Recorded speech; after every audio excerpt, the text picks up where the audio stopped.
वाजिब एतकाफ़ क्या है। चुनांचे एतकाफ़ की इबादत असलन सुन्नत अलल किफ़ाया है, लेकिन 3 सूरतों में हतमी तौर पर उसका वजूब मिलता है।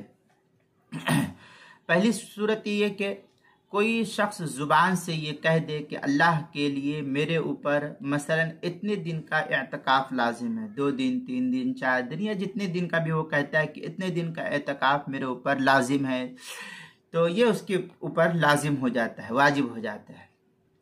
दूसरे ये कि अगर इंसान ये कहे कि अगर मेरा फला काम हो जाएगा तो मैं इतने दिन का एतकाफ़ करूंगा, तो इस काम के होने पर उस पर एतकाफ़ करना ज़रूरी हो जाएगा। जब ये काम हो जाएगा तो अब ऐसे शख्स पर एतकाफ़ करना ये ज़रूरी हो जाएगा। तीसरे कि जो मसनून एतकाफ़ है, मसनून एतकाफ़ नियत करके शुरू कर दिया गया हो तो शुरू करने से वो वाजिब हो जाता है और उसे पूरा करना ये ज़रूरी होता है। चुनांचे इस सिलसिले में फतावा खानिया वगैरह के अंदर तफसील नकल की गई है। लिखते हैं अल एतकाफ़ सुन्नतुन मशरूअतुन यजिब बिन्नज़र व तालीक़ बिश्शर्त व शुरूअ फ़ीही एतबारन बिसाइरिल इबादात। ये इस तरीक़े की इबारत फतावा खानिया की पहली जिल्द सफ़ा 221, इसी के हम मिस्र दुर्र मुख्तार उसकी तीसरी जिल्द सफ़ा 430 पर नकल किया है। फिर आगे बदाए सनाए में बड़ी तफसीली बहस है।